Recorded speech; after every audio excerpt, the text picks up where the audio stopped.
My name is Gavin Evans, and this is my ranking of the DreamWorks Animation movies from worst to best, and this video will have spoilers, so there's your warning. But this is going to be a very long video, so let's just get into it by talking about the worst DreamWorks movie, and it's Turbo. Look, we don't need movies about every animal, and I don't want movies about snails. Like, the first act of this movie is just so boring because everybody is moving so slow, and it's the same joke repeated time and time again.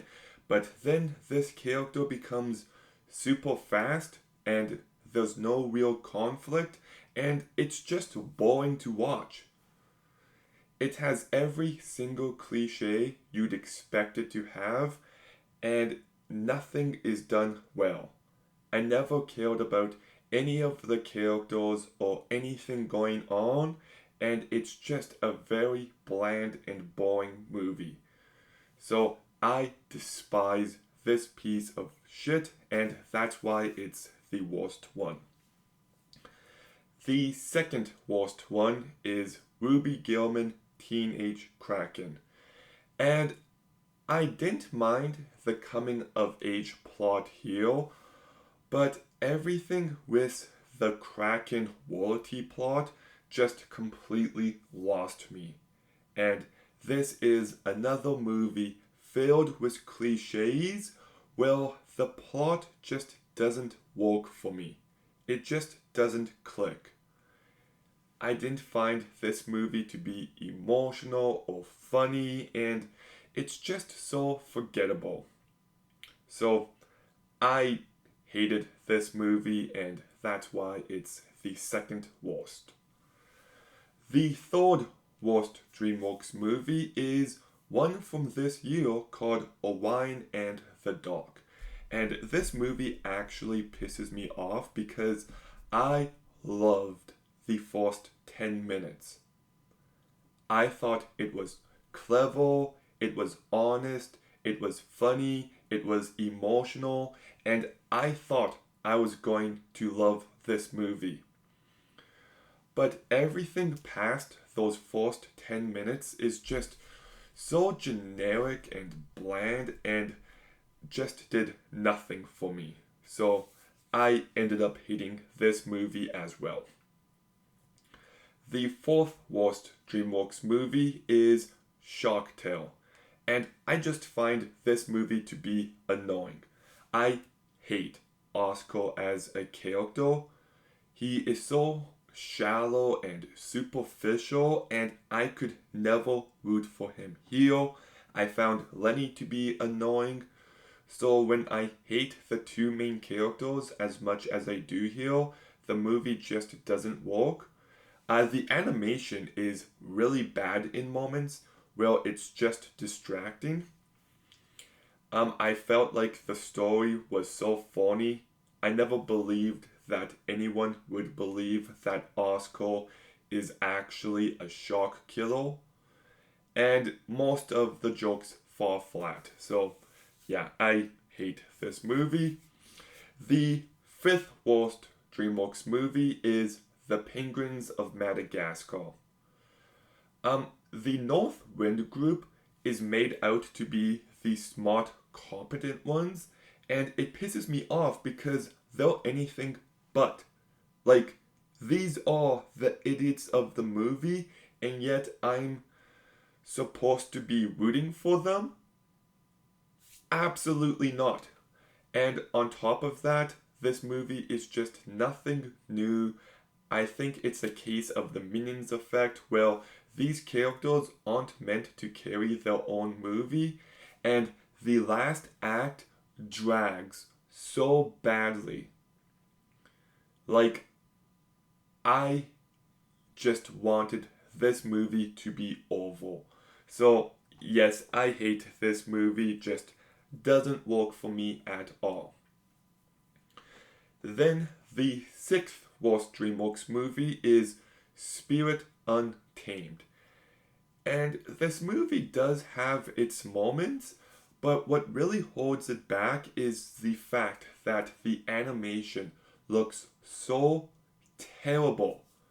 Like, this movie just feels so cheap, and it just ruins this movie.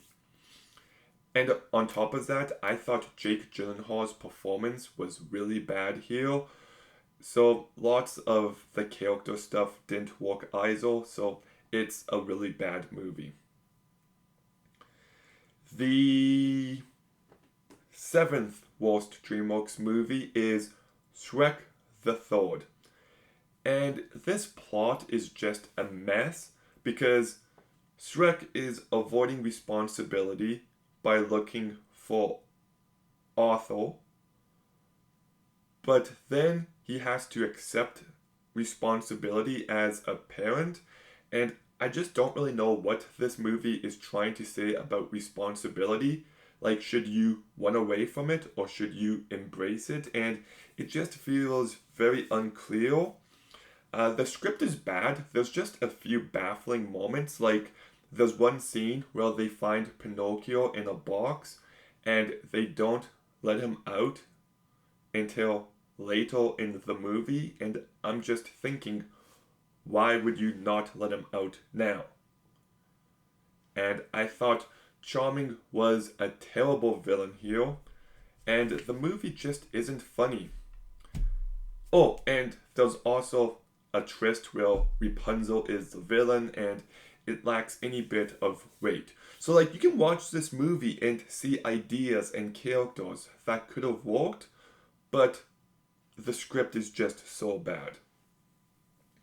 The eighth worst DreamWorks movie is Trolls World Tour, which is so funny because I actually like the other two Trolls movies, but my issue with them is I hate the Gherkins. And this Trolls movie doesn't have the Gherkins, but it's easily my least favorite because it just feels like more of the same regarding the characters. I don't think there's anything new here, and there is some good ideas here about culture and using music to explore that. And there's even a section at the end where people turn into these walk zombies. But like, the execution just fell flat, and these movies rely on their soundtrack, and the soundtrack here sucks. But Sam Rockwell is innocent. He brought plenty of charm to this movie. And then the ninth worst DreamWorks movie is Rise of the Guardians, which I know is a hot take. People love this movie, and look, the animation is great, but if these characters weren't Santa Claus and the Easter Bunny and the Tooth Fairy, then there would be nothing memorable about them. These characters are written in such a flat, uninteresting manner to the point where the entire movie just doesn't work. The movie has a reveal about Jack's past, which lacks any bit of weight, and I just thought this movie was a mess on a narrative level. So I think it's a pretty bad movie. But that's where the bad movies end. So I actually like 40 movies by this studio, which is pretty impressive, to be honest. So the 40th best movie is Puss in Boots. And look, my big issue with this movie is that Humpty Dumpty sucks.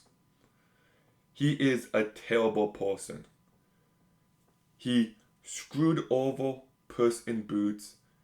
He's a selfish narcissist, and yet the movie wants us to feel bad for him, and somehow years of hatred and self-pity come to an end after a 2-minute conversation. Bullshit. I just hated everything about the handling of this character. And Yeah, like the beanstalk is a fun idea. I do like Puss in Boots and Kitty Softpaws as characters. They're what keeps this movie entertaining, but it's just very mediocre. The 39th best DreamWorks movie is The Boss Baby, and I know people hate this movie, but I think it's a consistently average movie. The animation is stylized and looks nice. The characters have enough to them. The music by Hans Zimmer is fine, and the jokes do land, and there is some creative world building. It never gets too good, but I do think it's a fine, entertaining enough movie.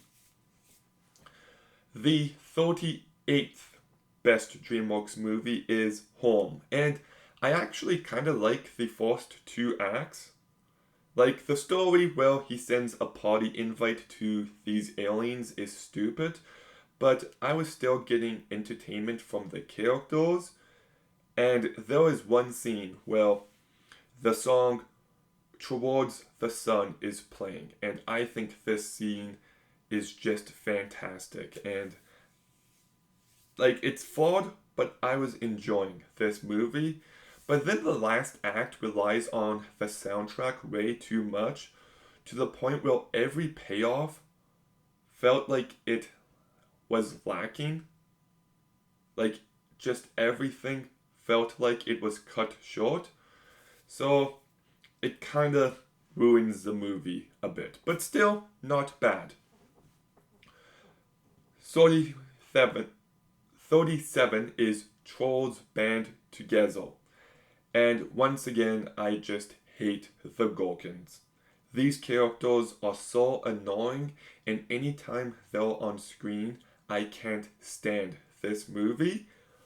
But the main plot is actually lots of fun. Well, these boy band members are getting the music sucked out of them, and the villains are using it to sound good.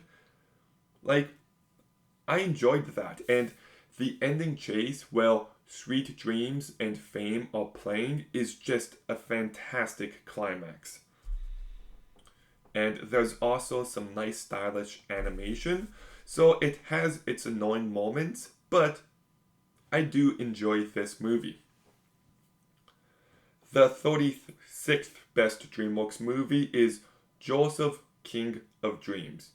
And this is a great biblical story told well enough.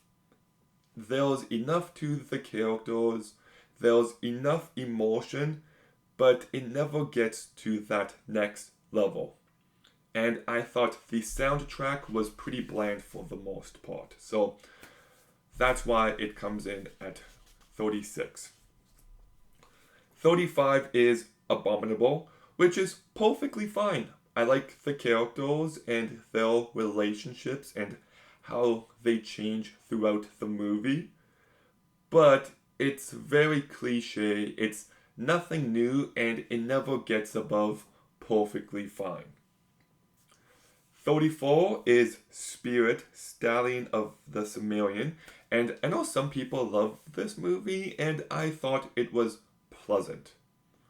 The animation is nice, the music by Hans Zimmer is nice, there's some nice songs by Bryan Adams. It's just a nice movie.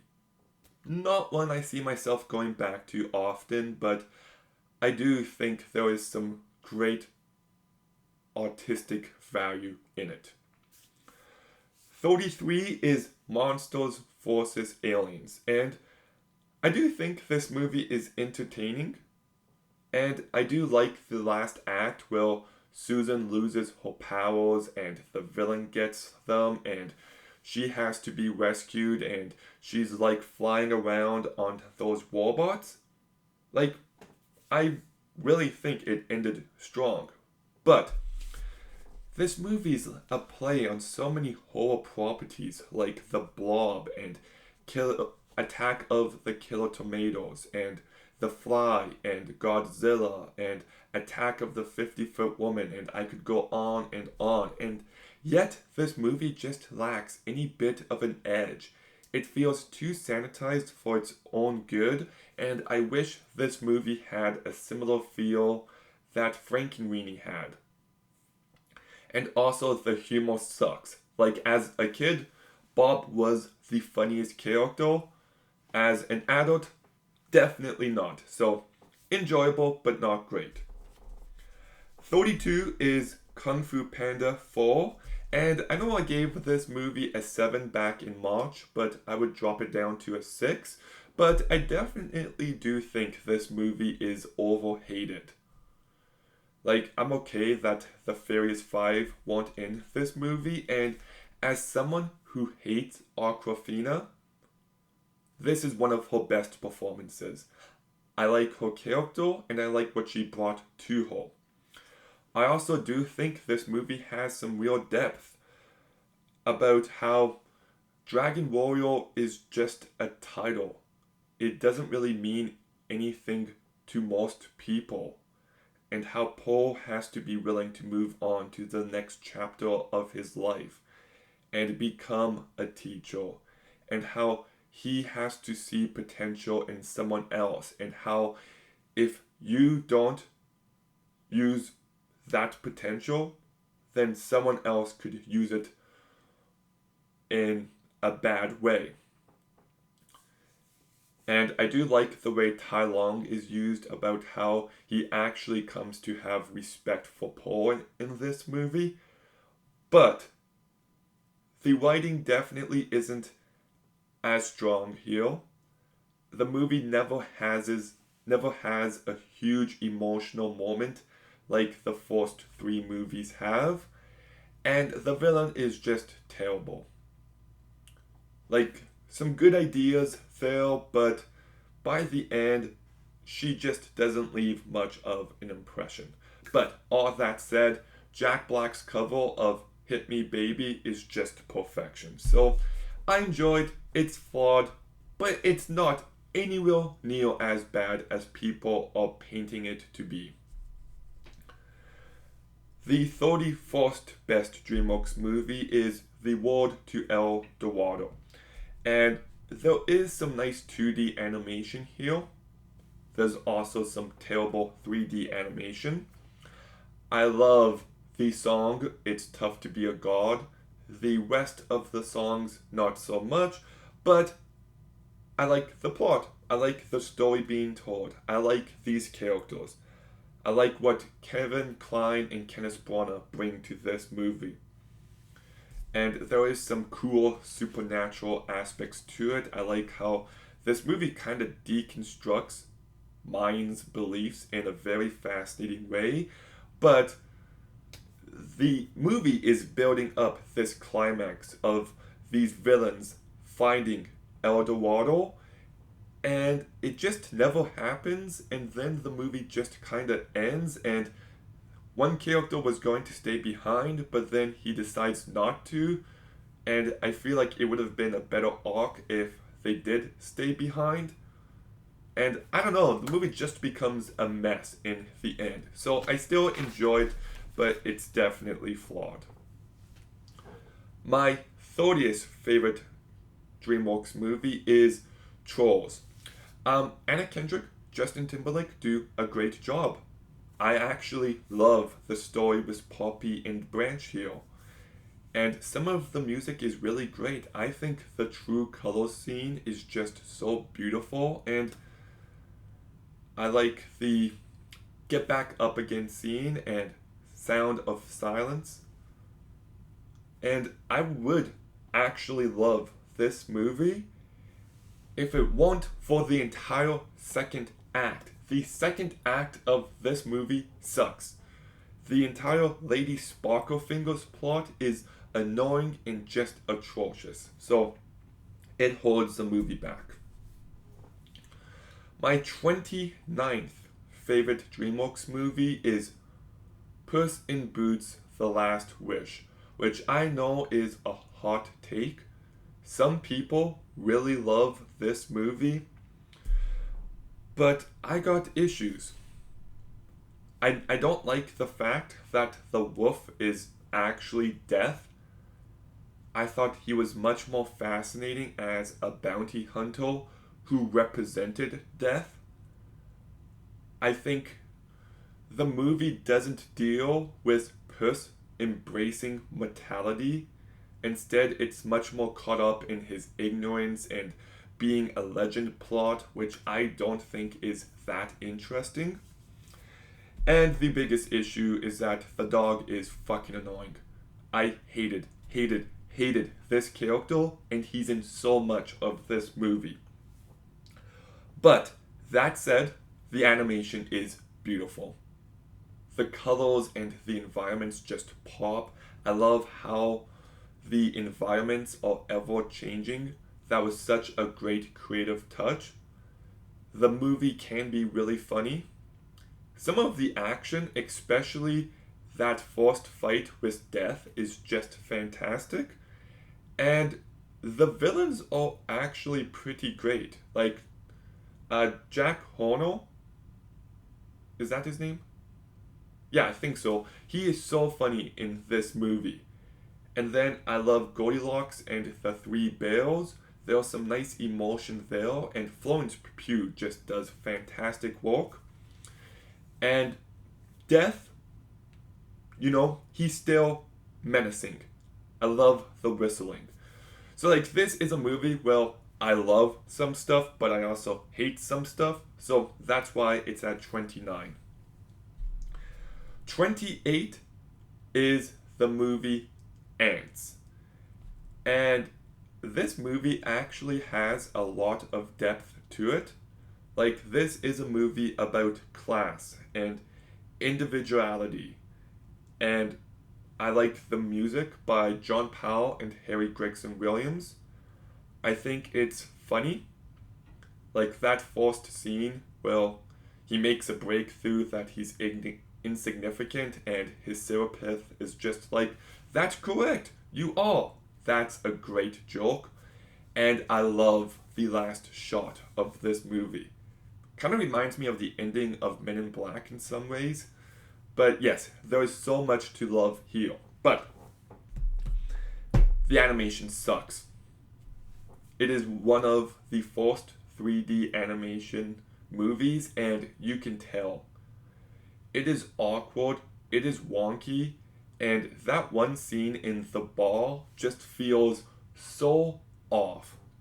So I love plenty about this movie, but I got issues. The 27th best DreamWorks movie is B-Movie, because this movie is absurd in the best possible way. A bee falls in love with a human, and then the bee decides to sue the human race. I love it. I love it. Say what you will, but this movie is memorable, and Patrick Warburton is just fantastic as this guy whose girlfriend leaves him for a bee. He acts so rational this entire movie, but he is villainized, and I think that's hilarious. So, yes, I enjoy it. The 26th best DreamWorks movie is Madagascar, Europe's Most Wanted. And, okay, I love the car chase. That is very entertaining. I love the new characters voiced by Jessica Chastain and Bryan Cranston and Martin Short. The movie is funny. I love the plot and the direction it goes in. Well, they go back to where they wanted to be the entire franchise, and they realize they don't want that anymore. But the last act is so rushed to the point where it kind of takes away from the movie. I hate the Afro Circus, Afro Circus, Afro Circus, Afro Circus. I hate that. It's annoying. And I just think it begins with a really weird note. Like, Alex has that vision of them getting old, and then they just leave Africa they leave Alex's family and we see no goodbye. I don't know, I don't really buy it. I know Bonnie Mac tragically passed away, but we don't get to see Alex's goodbye to his dad. Like, it could have just been a silent, instrumental moment. But I guess not. So, anyways, I do like this movie, but it's got issues. The 25th best DreamWorks movie is Captain Underpants, the first epic movie. And yes, this movie is immature. The villain is named Professor Poopy Pants. But the movie knows how stupid it is and it leans into it as much as possible to the point where the movie is actually pretty self-aware and it's clever and quite funny. It's a very weird and creative movie, and I think the voice cast, Ed Helms, Kevin Hart, Thomas Mediocre, Jordan Peele, and Nick Kroll all do a great job. So it might not be great, but it's far better than you would think. So I think it is good. The 24th best DreamWorks movie is Mr. Peabody and Sherman. And I really like the friendship between Penny and Sherman and how she makes him feel more confident in himself. And I like the relationship between Mr. Peabody and Sherman and how he brings out some of the insecurities of Sherman. And it's like both relationships are very flawed, but there is a level of depth on display. I also like the time travel plot and just going back to different time periods. It's very entertaining. It's a fun movie. I love the song Way Back When by Grizzfolk. But I don't know. I don't think it gets to greatness. I think it's a pretty consistently good movie. So that's why it's 24th best. The 23rd best DreamWorks movie is The Bad Guys. And this movie is cool. It is slick. It is stylish. And I just love the animation on display. I think there's lots of depth here about people's capability of change and whether society would let them. And Sam Rockwell and Zazie Beetz are just so good in this movie. The story is a bit of a mess, and I don't care for the snake dude here, but I still think it's a very enjoyable movie. The 22nd best movie of DreamWorks Animation is the brand new Wild Robot. And I love so much about this movie and everything it's trying to say about parenthood and the obligation you feel to protect your kid and what it means to love someone and being more than what you think you can be and the need for a community. And there is so much to this movie, and Woz's character arc is so well done. I thought the music was great, the animation is beautiful, and that song, Kiss the Sky by Maren Morris, is just perfection. And I love the entire section where Woz is teaching her son how to fly. And then that scene where he ends up leaving with the other geese and she runs over to the cliff to see him leave is so emotional and so powerful, and it really struck a chord with me. So it bums me out to say that I got issues. My first one being that Bill Nye's sacrifice just felt so contrived. This entire scene in that factory did not work for me at all. And the last act kind of sucks, to be honest. Like, Waz lets them know where she is. They come to get her. And everybody sacrifices so much to protect her. And they end up taking her away. And they do a rescue mission. And the forest is on fire. But they put it out. They save Waz. And she's just like, oh, guys, never mind. I gotta go now. What was the point of all that? It actually pissed me off. Like, I'm sorry, like, if you tried to be smart in subverting expectations for the ending, but I would have wanted a feel-good ending here instead. And I don't know, it just pissed me off that they did all that for nothing. And then they just describe so much, like, on the nose dialogue. Like, I have now understood what it means to love. It's a feeling I get here. And when I was turned off and shut down and you came to save me, I will tell you exactly how I came back to life. Like, it was just too much. So, the last act really does stain my view of this movie, but there is so much to love here that I had to have it this high up.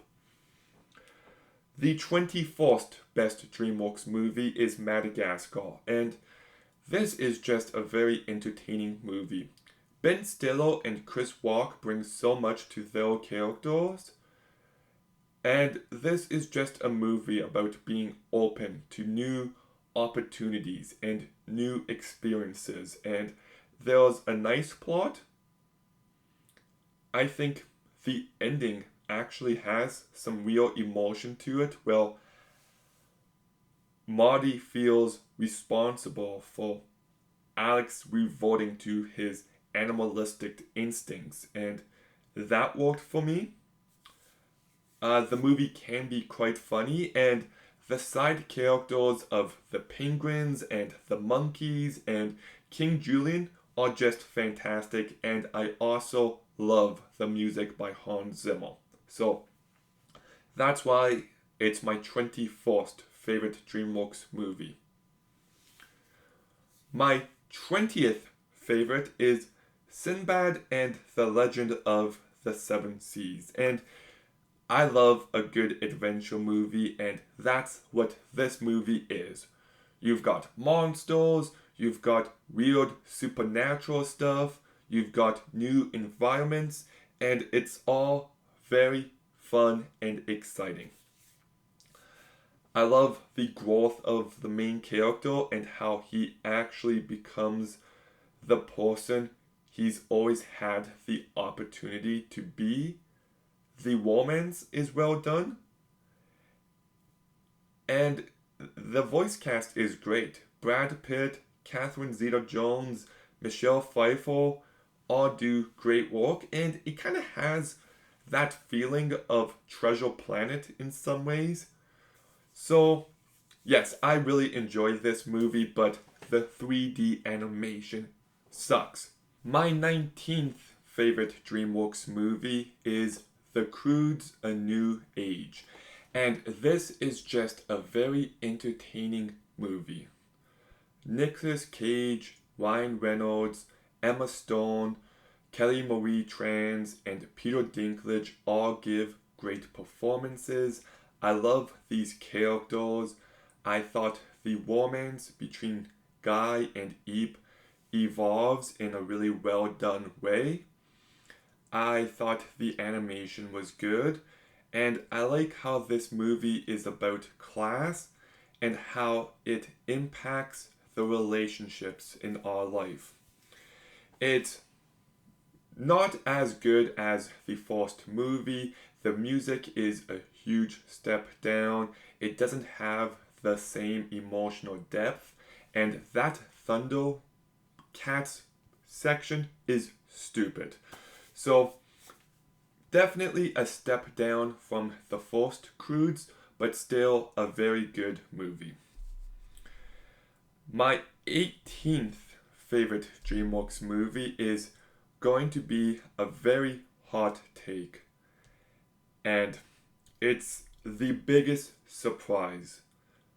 But I gotta be honest, it's The Boss Baby Family Business. I was not expecting to like this movie, and the more I think about it, the more I love it. Like, I didn't expect to say that, but it's so good. It really is.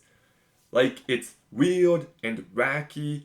Jeff Goldblum is fantastic as the villain, and the plot is just so absurd. Adults have caused climate change, so babies must rule the earth is the dumbest thing ever, and I love it. I really do. But I also like the more personal angles in this story as well. How Tim and Ted have grown apart and how this mission brings them back together.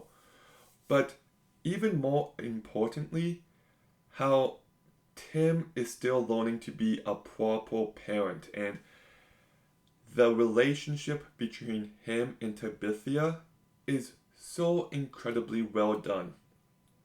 I love that scene where they sing "If You Want to Sing Out" by Cat Stevens.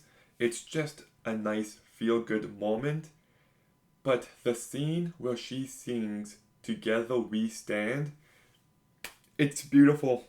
It really is. I have listened to that song so many times in the past week and a half since I've watched this movie, and that song, that scene just brings all of the feels, and how it keeps cutting back to Tim and Ted, and how Tim is just like, "I'm not a good parent," and Ted is like, "Yeah, you are. You don't even get paid for this, and you know, I kind of wish I had what you have. It's lonely at the top," and then how they apologize, how they weren't there for each other.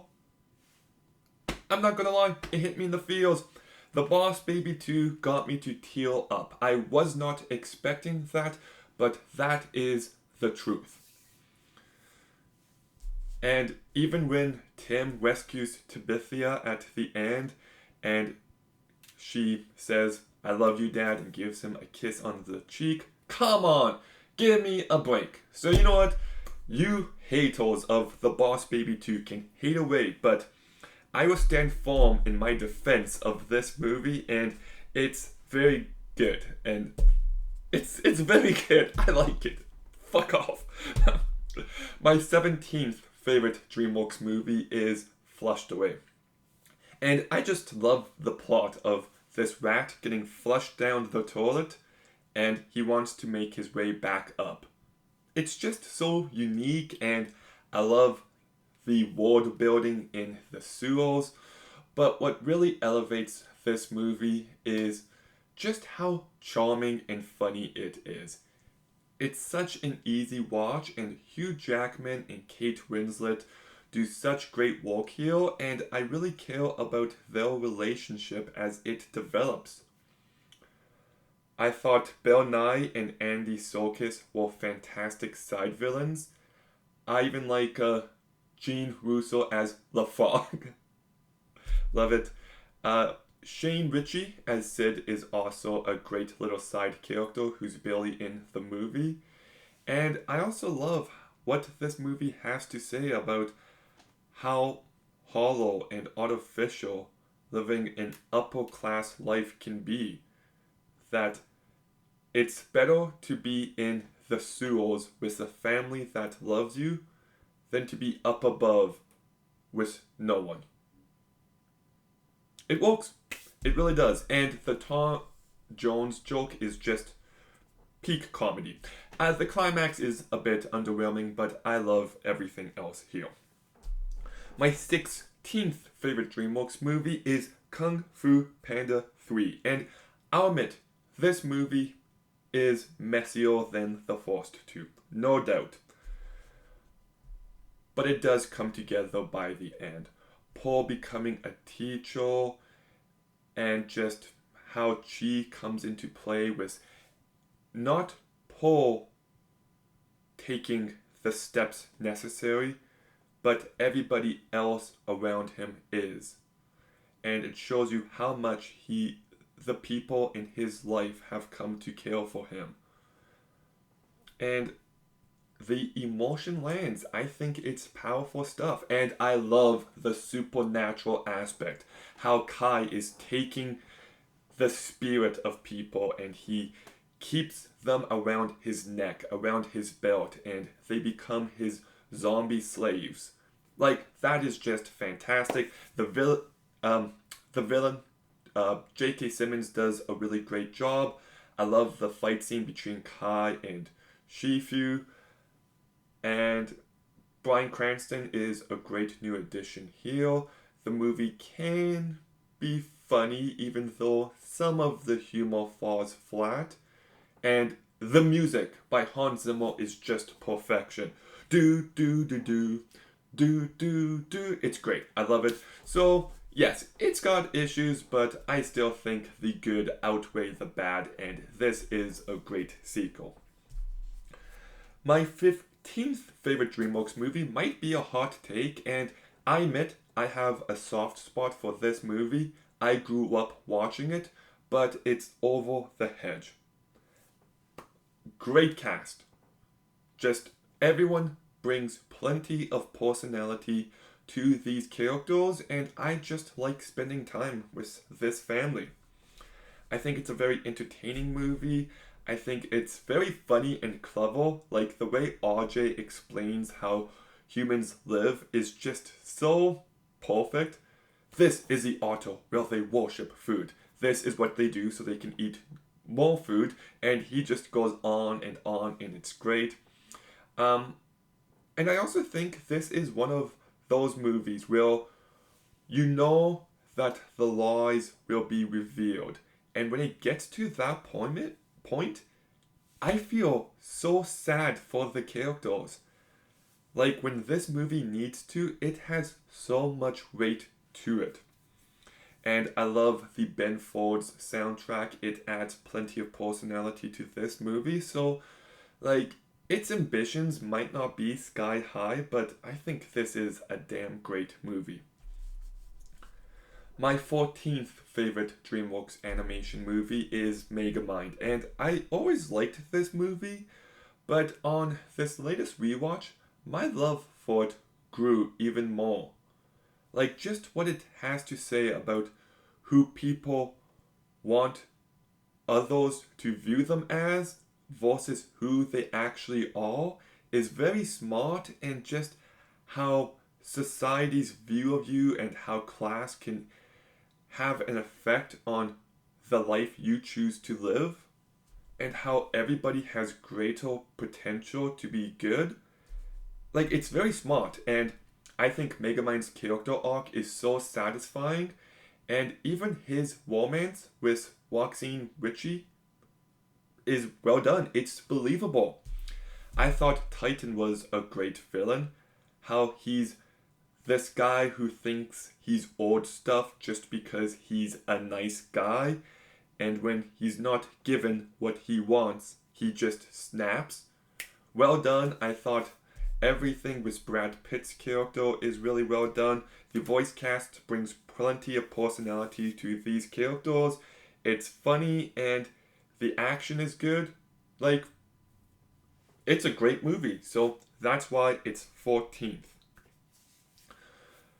13th might be a hot take because I think most people have it higher on their list, but still, The Prince of Egypt is a fantastic movie.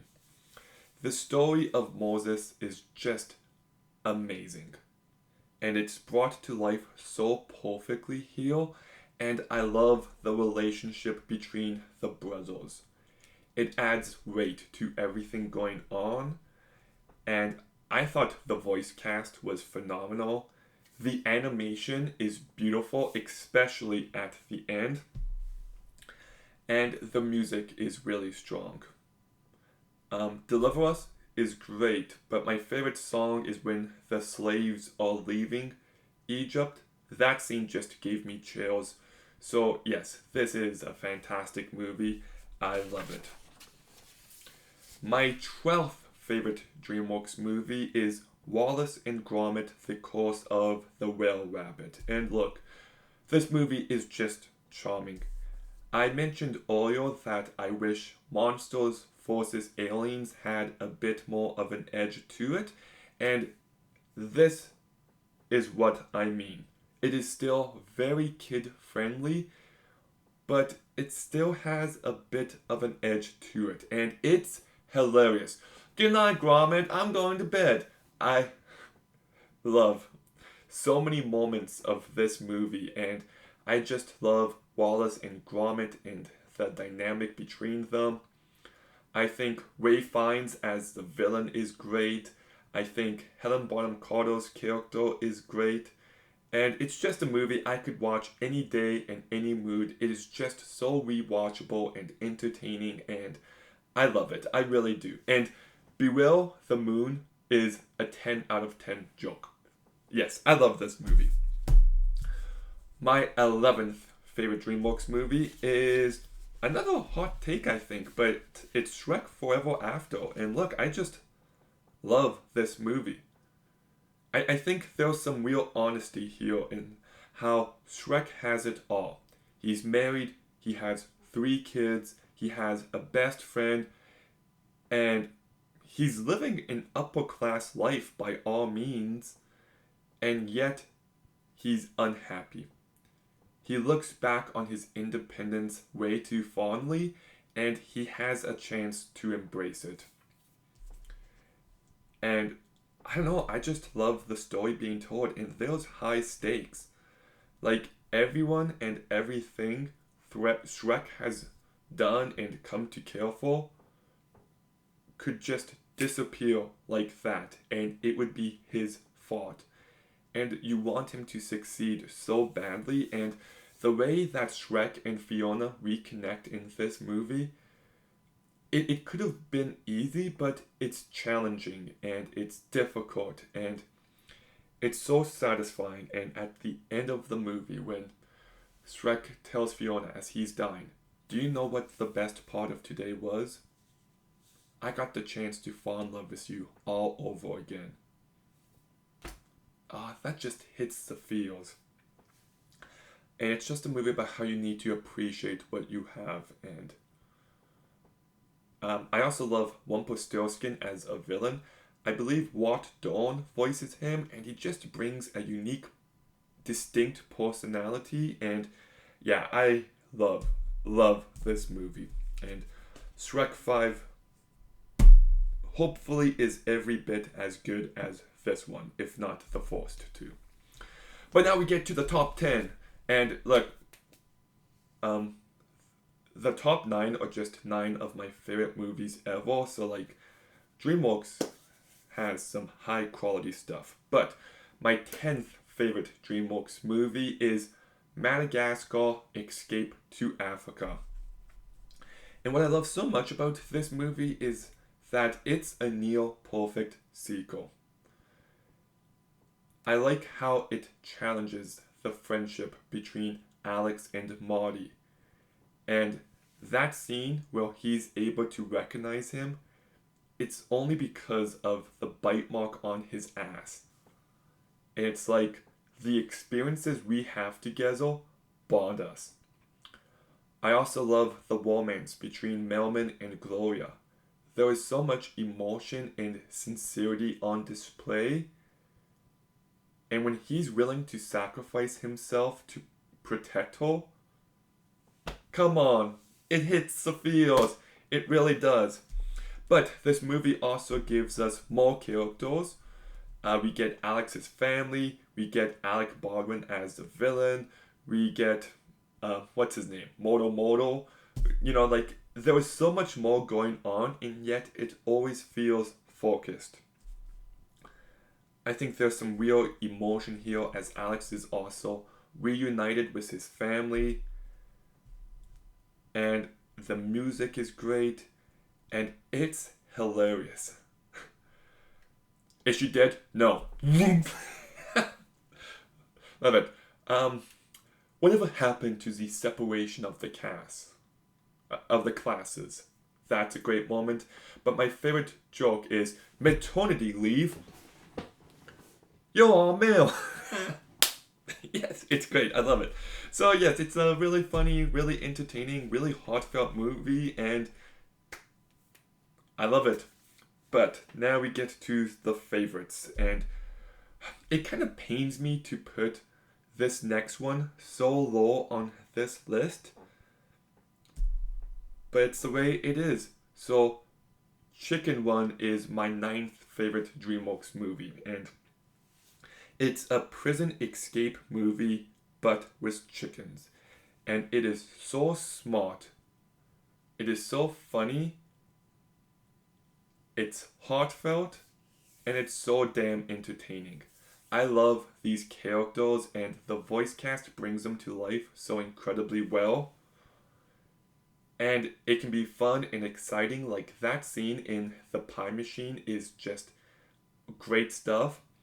I love the stop motion animation, and I love the music here. It is one of the greatest scores of all time, and you could actually apply that to every movie I'm about to mention, because wow, like, it just elevates this movie in every sense. I love the villains. I just think this movie is so entertaining and charming, and just, it's perfect. I love it. My 8th favorite DreamWorks movie is Kung Fu Panda 2. And like I said, the music here is so good. Like, that final minute of this movie just has this epic feel to it because of the music. The climax is even more emotional because of the music. It elevates each and every moment. The animation is great, and there's some real great character work here about accepting your past and recognizing that your trauma is a part of who you are, but you can be more than that. You can move past it. And the emotion just lands. Like, that scene where Tigress hugs Paul is really sweet. And then that scene where Paul is in the panda village and he finds inner peace. Holy shit, like, this is why we watch movies. And then the finale with him rescuing everyone and him using inner peace to stop Shin. It's just phenomenal stuff. It really is. And I love the ending of this movie where he sees his dad and he's just like, I know who I am now. Yeah? I'm your son. How can you not love this movie? It's really fantastic. So, yes. And the action is great. That scene when they're jumping up the building, holy shit, phenomenal. Like, that is some animated Tom Cruise level shit there. So, I love this movie. And then we get to my 7th favorite. And yes, this is my 7th favorite, and it pains me to put this so low, but Shrek. The music here by John Powell and Harry Gregson Williams. Do do do do do do do do do do do do. It's beautiful. It is just some of the greatest music ever composed, and the movie begins, and Shrek is reading a fairy tale, telling you what's to come. And then he takes it, he wipes his ass with it, and somebody once told me the iconic opening. Just right there, you know you're going to love this movie. And the soundtrack is perfect. The music, like I said, is perfect. But the characters are great and iconic. Mike Myers brings so much personality to Shrek. Eddie Murphy brings so much personality to Donkey. Cameron Diaz is great as Princess Fiona. John Lithgow is great as Lord Farquaad. And then all the other supporting characters like Gingy and Pinocchio and the three blind mice and the three pigs, just they're barely in this movie, yet they're memorable. And you buy the romance between Shrek and Fiona and how Shrek has to overcome his insecurities, and Fiona has to recognize that there's potential in Shrek, that maybe her life can be better than a fairy tale ending, and she can get past people's expectations of who they think she should be and who she should be with. And I just think it lands those emotional beats it needed to. And it's so quotable as well. And in the morning, I'm making waffles. What about Cake? Cake has layers. It is so funny and emotional, and the dragon scene is exciting, and I love how crude and crass it is. It's just one of the best. And I've said this term a few times, but I actually think this will be the hardest take on my list. But number 6 is The Croods. Look, I never forget seeing this movie the first time, and I was expecting shit, and I was blown away by how good this movie was. The music by Alan Silvestri is just beautiful. It really is. And I think Nicolas Cage and Emma Stone and Ryan Reynolds and Catherine Keener and Clark Duke all do a really great job. The animation is beautiful, especially when they're looking at the stars. And I love how this movie is about adapting to change and how change is inevitable, whether it's the world surrounding you or your relationships. Things have to evolve. It's part of nature. It's how things work, and meaning that growth is needed. And I think so much of this movie is great, but it's the last act that just cements it as an all-time favorite. Grog throwing his family across and him hugging Eep has so much emotion to it. Like, he's willing to sacrifice himself for his family, but then how his family is blowing the horns and they want him to come back, and he finds a way. He's able to adapt. He's able to come up with a plan, and it works. And Eep is so devastated that her dad might die, and she never got a chance to say that she loves him. And when he makes it across and she runs up to him and says, "I love you too, Dad." That is why I love movies. And I just love this movie. I think it is so underrated, and it is just perfection. My 5th favorite DreamWorks animation movie is Shrek 2. And this is one of the greatest sequels of all time. It is the perfect continuation of the first movie, and the first movie is about Shrek overcoming his insecurities. And now we got a story here where it evolves that idea of how Shrek wants to be accepted now by others.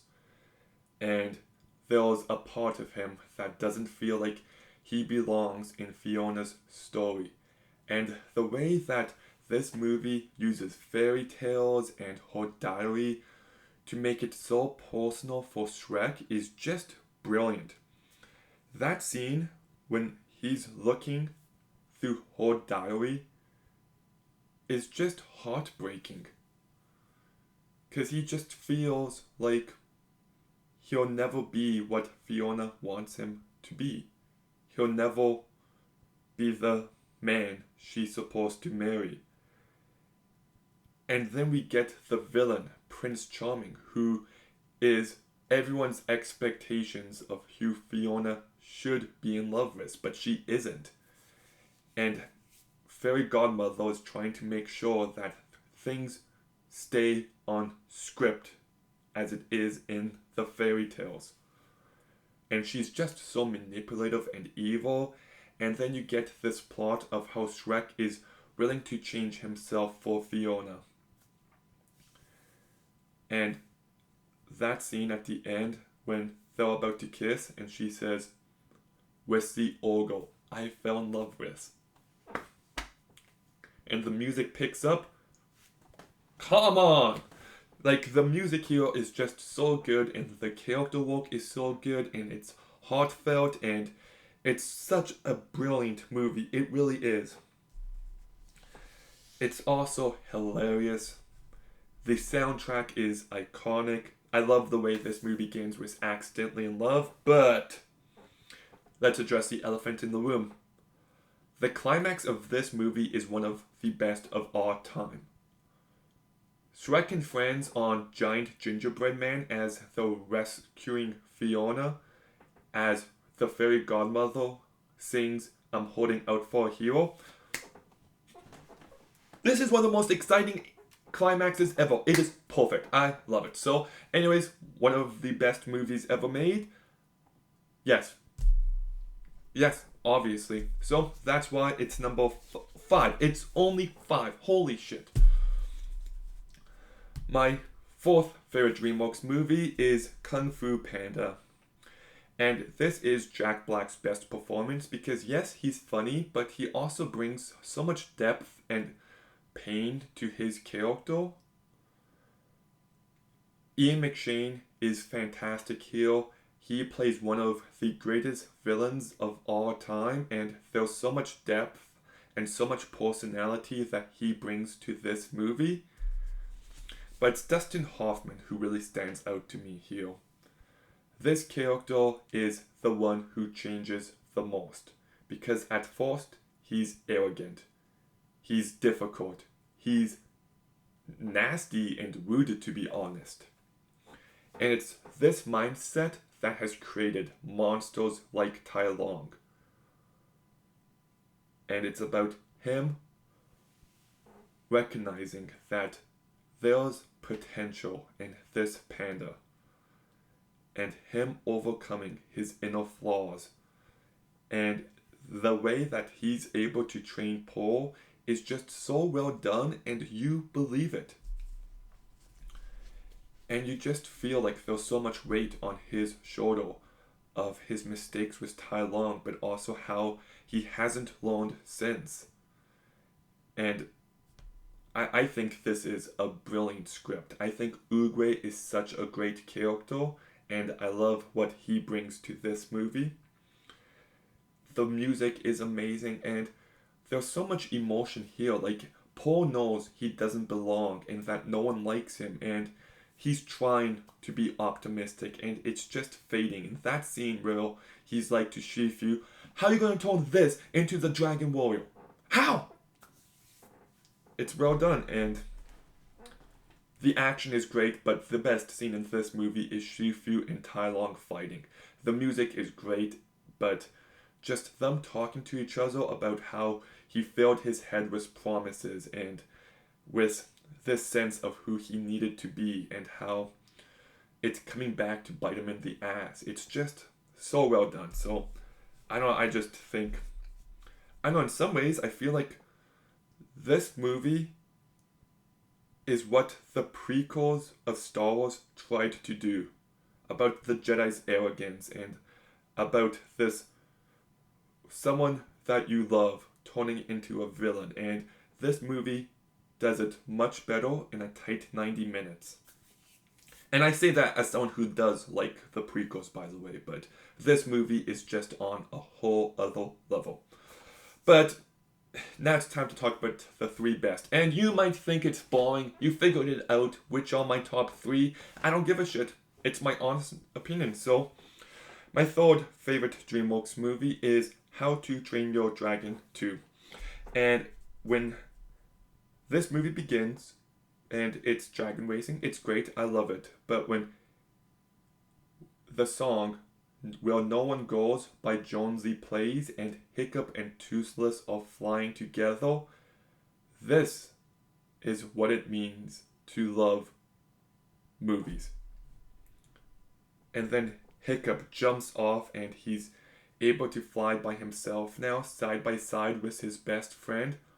Holy shit, that is just some incredible stuff. And I could talk about this movie for so long, but I love his character arc and how he is being given the title of chief, but he doesn't want it. It's not who he is.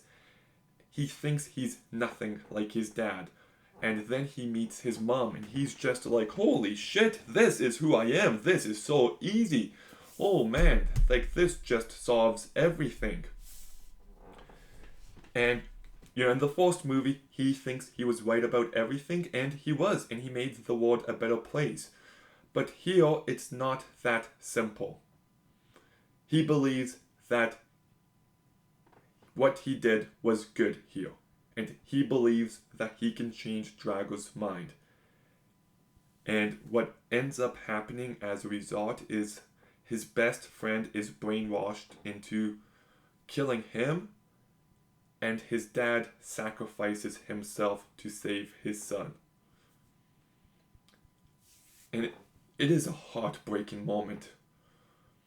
Stork is reunited with his wife, and they're about to be a family again, and it's taken away just like that due to Hiccup's ego.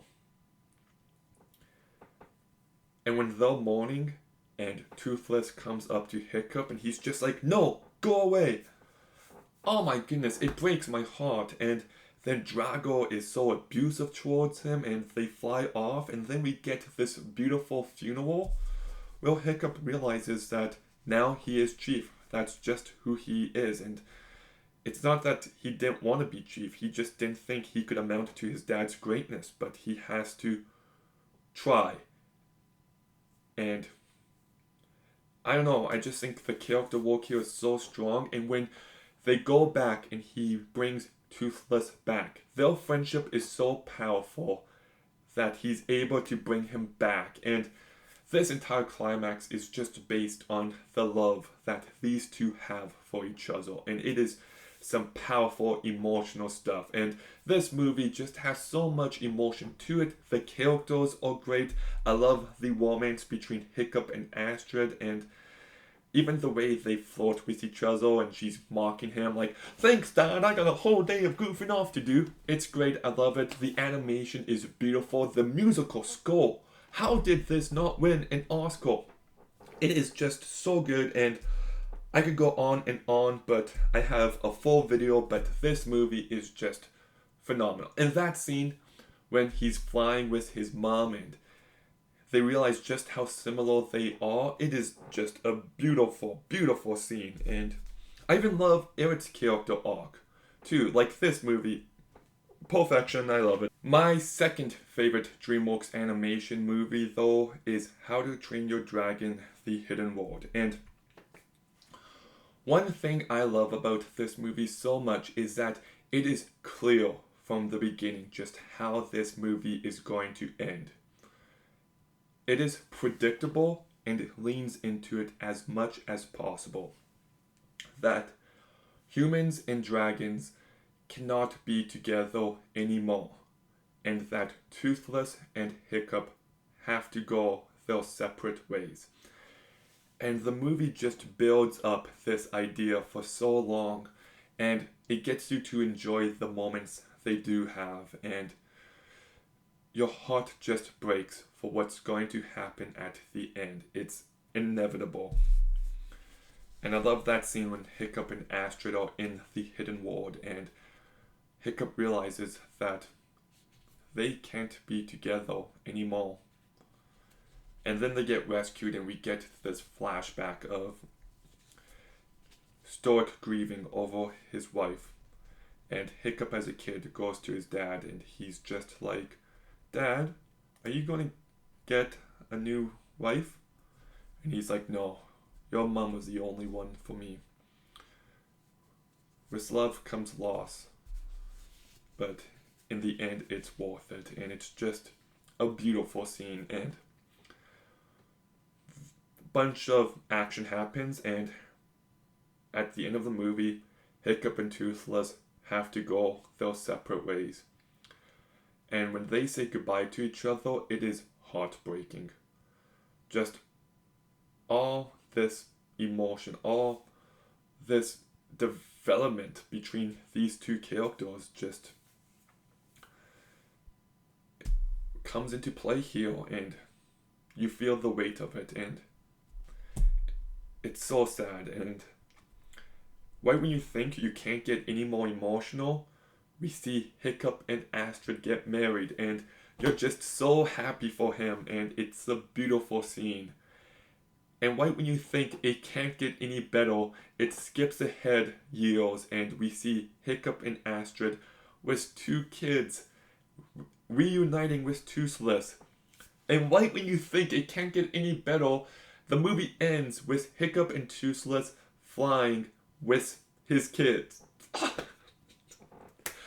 It is a 1, 2, 3, 4 punch. It is emotional, overwhelming, and it is one of the greatest ends to any franchise ever. And it just knocks it out of the park. The animation is beautiful, especially the hidden world. It is just breathtaking. I love the music here by John Powell. It is just so incredible and elevates each and every moment.